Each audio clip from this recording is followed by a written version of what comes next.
Bien le bonjour à tout le monde, avec vous Tawfiq Liachi. Nous faisons la deuxième et dernière partie des figures de style. Bien, l'autre fois nous avons vu les figures d'analogie, on a dit que ce sont des figures de ressemblance, des figures avec lesquelles on compare, on montre les ressemblances et les différences. Bon, les figures de substitution, c'est de remplacement, d'accord? C'est lorsqu'on remplace un mot avec un autre mot. On était arrivé là, les figures d'atténuation. L'atténuation, c'est rendre un effet plus léger, d'accord? Donc, atténuer et amplifier, les figures qui vont venir après d'amplification, ce sont des contraires. Donc, atténuer, c'est rendre plus léger, et amplifier, c'est rendre plus lourd, plus valorisant, plus... D'accord. Alors, pour les figures d'atténuation, la première, on dit c'est un chercheur de travail.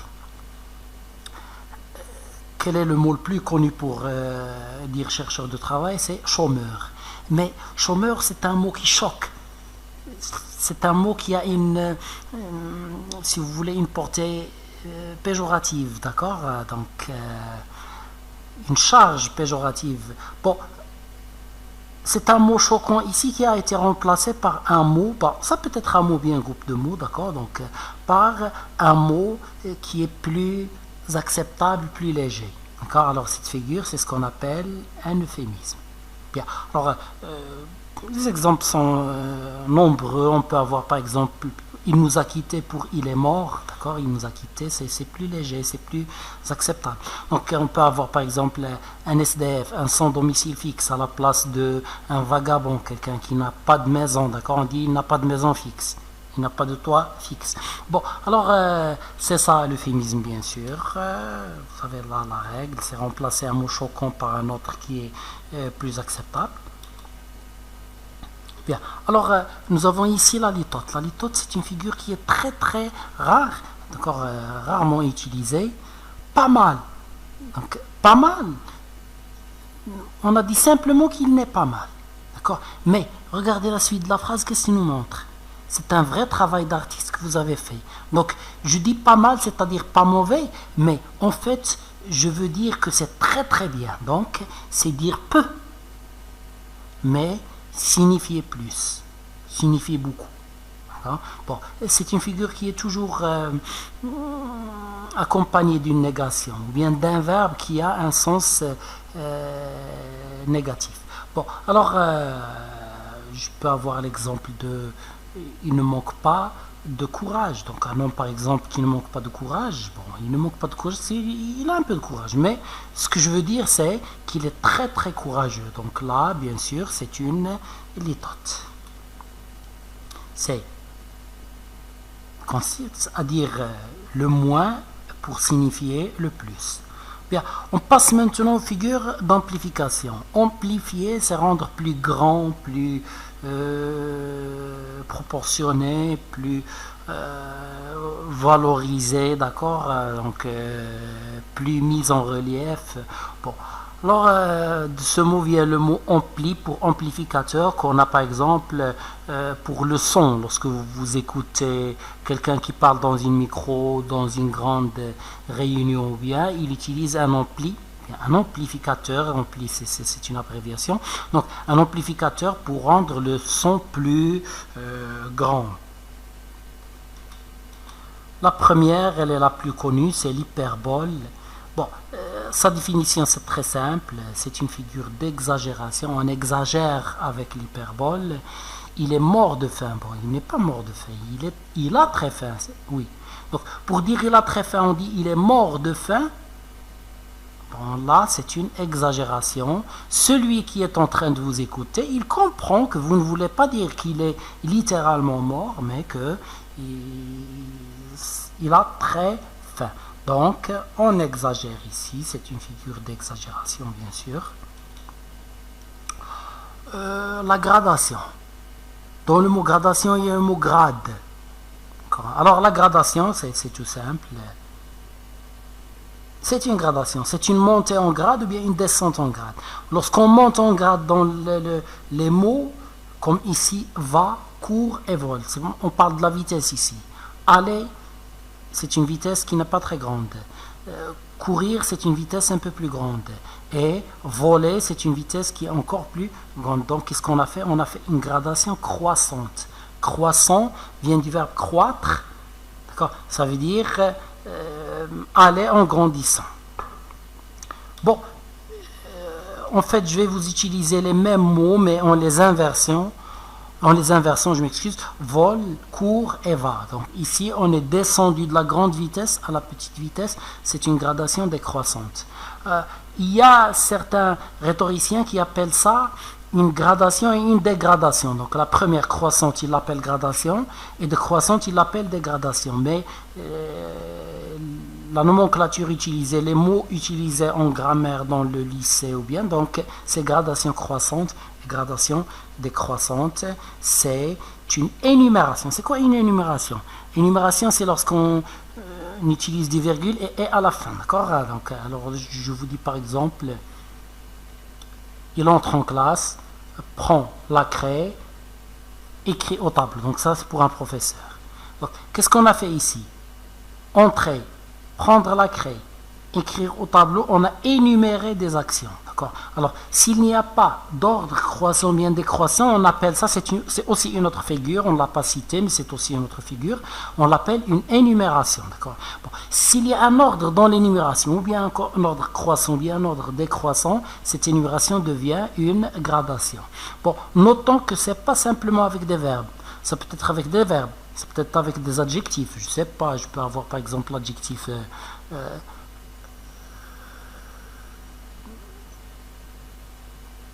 sombre, noir, ténèbres. D'accord? Alors sombre, noir, ténébreux. Ce sont trois adjectifs avec une gradation. Je peux avoir des noms. D'accord? Donc, je ne sais pas, je peux avoir les bicyclettes, les motos, les voitures. Donc là, qu'est-ce que j'ai? J'ai une gradation dans la dimension du véhicule.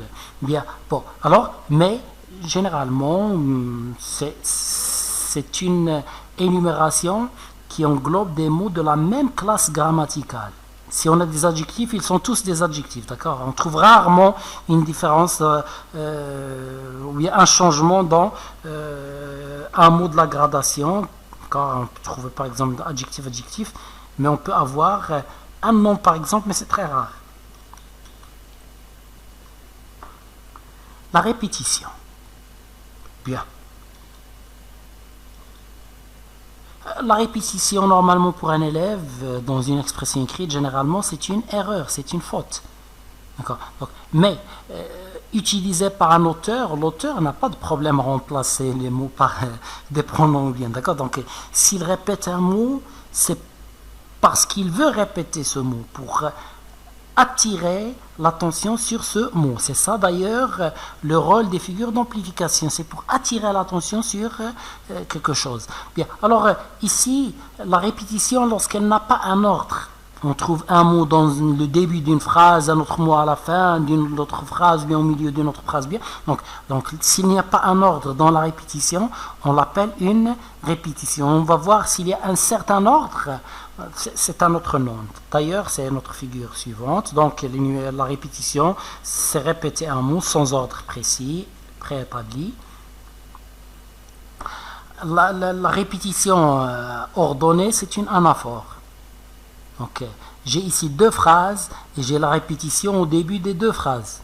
Ça peut être au début, ça peut être à la fin, d'accord? Mais ça ne peut pas être en même temps au début et à la fin. C'est-à-dire, si j'ai à l'école au début d'une phrase et j'ai à l'école à la fin d'une phrase, ce n'est pas une anaphore.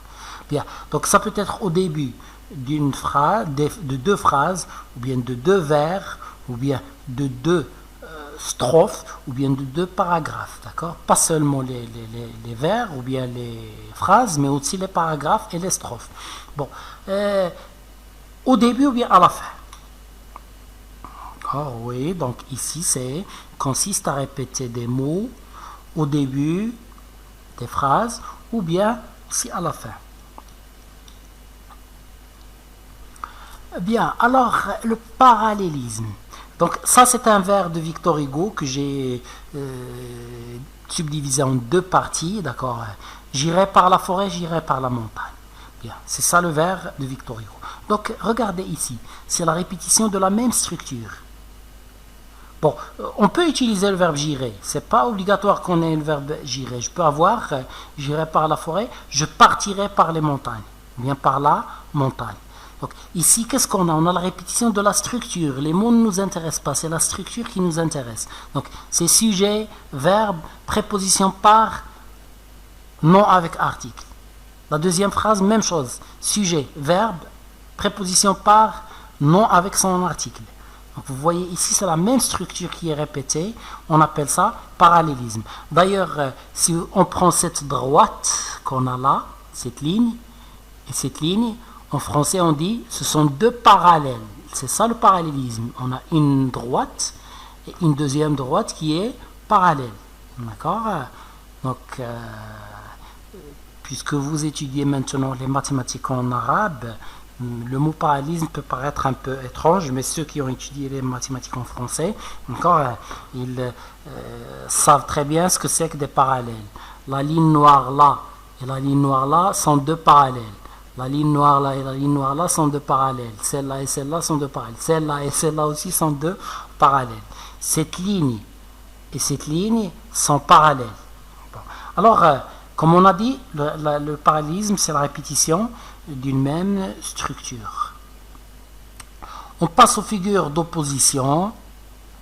L'antiphrase. L'antiphrase, c'est lorsqu'on dit quelque chose, mais on veut faire comprendre le contraire. Si je te dis tu as une mauvaise note dans un examen, j'espère que personne d'entre vous, mes amis de la chaîne, n'aura une mauvaise note le jour de l'examen. Je vous souhaite tous d'avoir une très bonne note. Alors, quelqu'un qui a une mauvaise note, moi je lui dis bravo. Donc ce bravo, ça signifie le contraire, oui ou non, d'accord? Donc, normalement, l'antiphrase, c'est pour blâmer et pour ironiser, pour se moquer. D'accord? Donc, on veut blâmer quelqu'un, on veut le gronder, et tout en ironisant, d'accord? Oui, dire quelque chose et signifier, ou bien vouloir faire comprendre le contraire. L'antithèse. L'antithèse, c'est simplement la présence de deux mots opposés dans un contexte, sans ordre précis.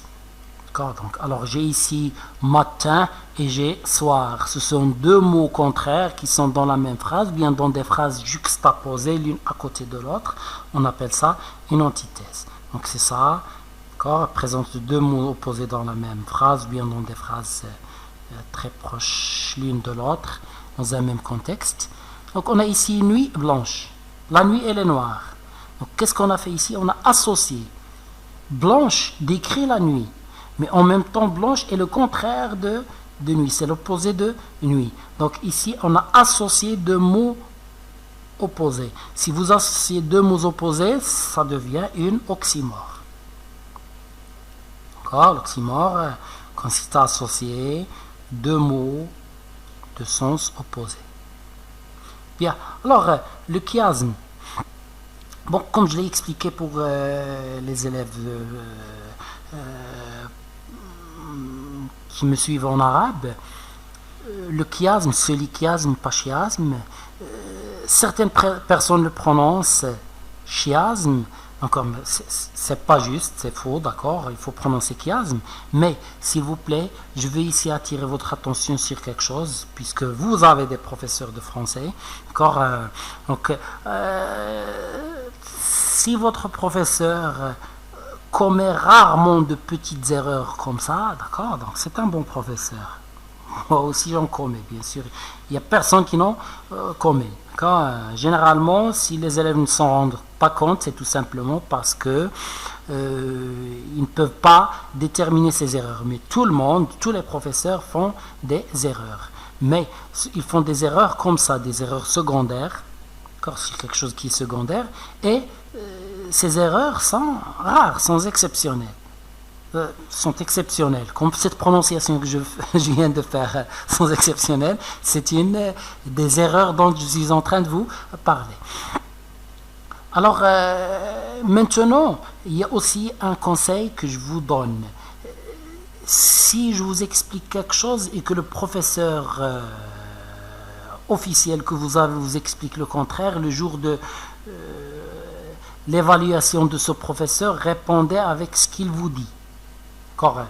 Mais croyez-moi, le jour de l'examen régional, faites ce que je vous dis. D'accord? Ben, tout simplement parce que je ne suis pas quelqu'un de vaniteux. D'accord? Je me remets en question. Si je doute d'une information, je vous dis, cette information elle est douteuse. D'accord? Et si je me rends compte que j'ai expliqué quelque chose de manière erronée, je vous le rappelle dans une autre leçon. Je vous dis, excusez-moi, l'autre jour, je vous ai expliqué ça comme ça, donc c'était pas juste. Bon, alors, lorsque j'avais encore ma pleine vision, lorsque j'étais pas malade, je faisais des cours sup aux élèves et ils avaient d'excellentes notes et ils avaient tous confiance en ce que je leur dis.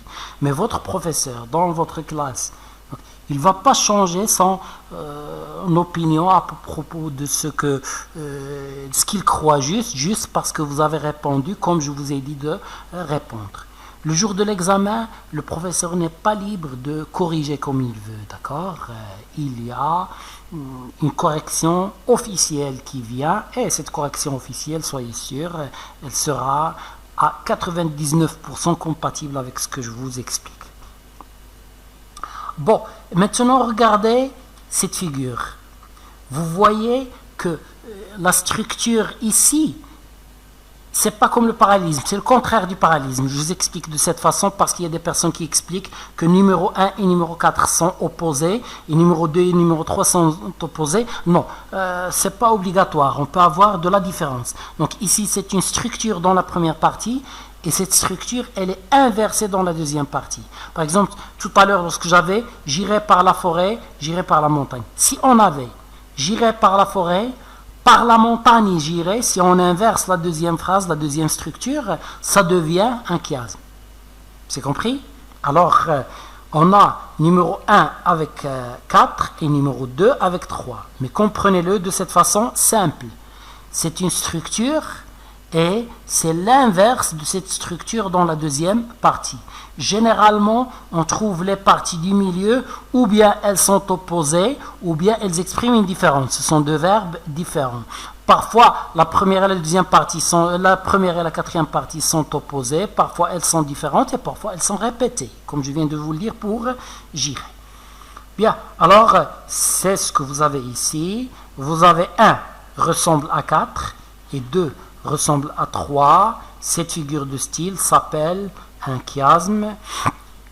Avant de vous dire au revoir, je tiens à vous souligner que après les examens de la première année du bac, quand on se repose une quinzaine de jours ou bien, et je démarrerai une série de leçons sur la communication. Parce qu'après le bac, vous aurez besoin des plans pour les examens professionnels, des examens pour entrer dans des instituts, pour accéder à des instituts ou bien, mais vous aurez surtout besoin de savoir communiquer pour les entretiens d'embauche dont vous aurez besoin. Alors, je vais commencer des leçons comme ça, d'accord, à vous et aux élèves qui ont eu leur bac. Si vous en connaissez, vous leur demandez de se connecter à ma chaîne pour suivre une formation dans ce sens. Bon, il ne me reste plus qu'à vous dire au revoir et à la prochaine.